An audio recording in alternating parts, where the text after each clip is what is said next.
Hey students, welcome back to yet another session of the online English classes.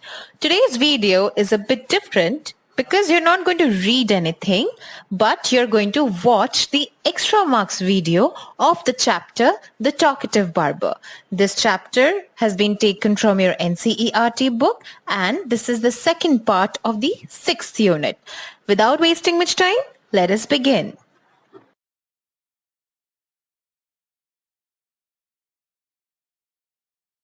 The Talkative Barber.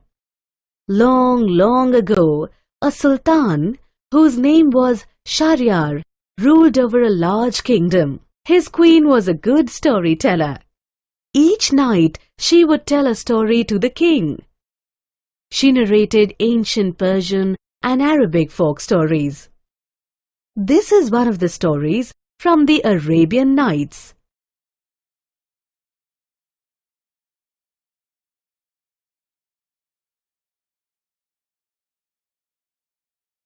The Talkative Barber.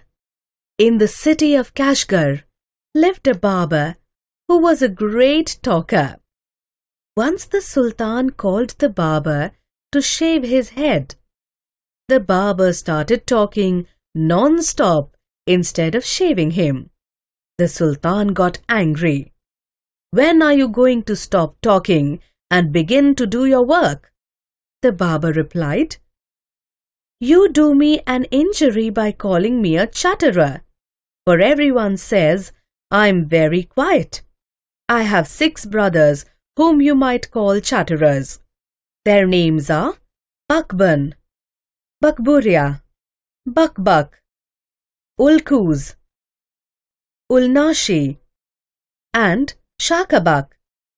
One is humpbacked, one is toothless, one is half-blind, one is quite blind, one is deaf, and the other has a defect in his speech, and they are all great talkers.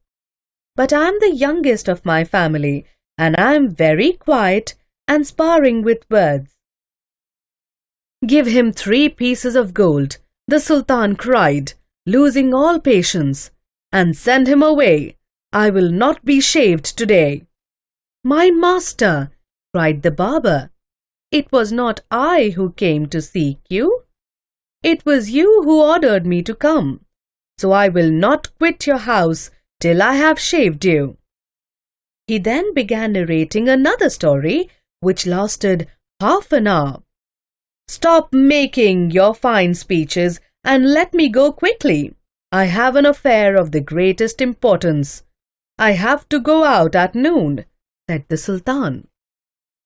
When he saw that the Sultan was really angry with him, the barber said, "Oh master, do not be angry. I will begin to shave you." Saying this, he washed the Sultan's head and began to shave.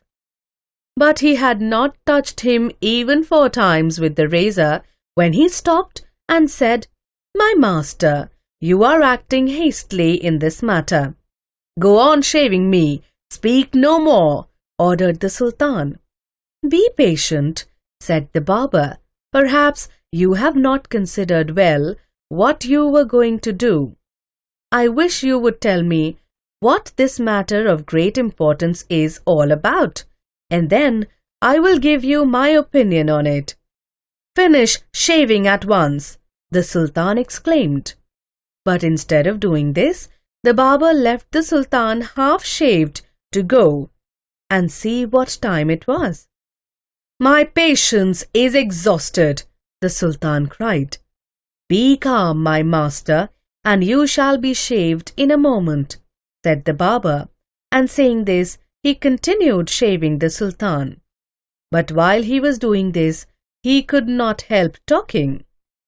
"If you could inform me what this important affair is, I would give more advice, which you might find useful," he said. The Sultan was completely fed up by now and decided to satisfy the barber. He told him that he was giving a feast to some friends at noon, which was why he was in a hurry to leave. When the barber heard the Sultan mention a feast, he exclaimed, That reminds me, yesterday I invited 4 or 5 friends to come to my house today.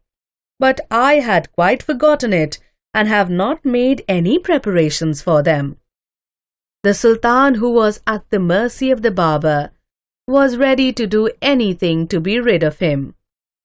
"Be quick and finish your work," the Sultan replied, "and you shall have all the food that has been prepared for me today. Please show me the food so that I may judge if it is enough for my 5 friends." "I have enough food for you," the Sultan exclaimed, but he ordered that all the food prepared for his feast be brought in. The barber looked over the food and said, "This is very good, but I shall want some fruit for the dessert also." The Sultan, in desperation, since his head was half shaved, ordered that the fruits should also be brought in. The barber left off shaving the Sultan to examine each dish separately. This took up half an hour. The Sultan stamped his feet impatiently, but the barber did not hurry. At length, however, he again took up the razor, but after a few minutes of work, stopped suddenly and cried, "I never knew that you were so generous."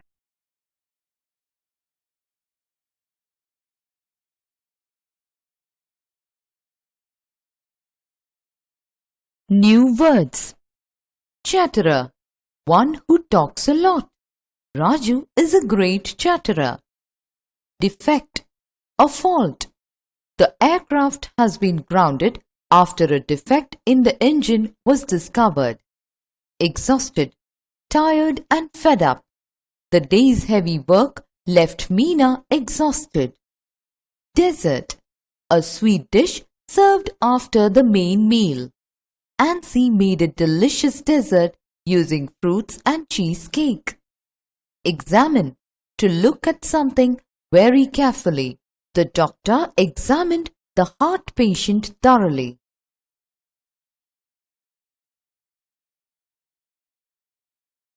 Hi, I'm teacher Aparna. I will give you some extra knowledge related to the topics.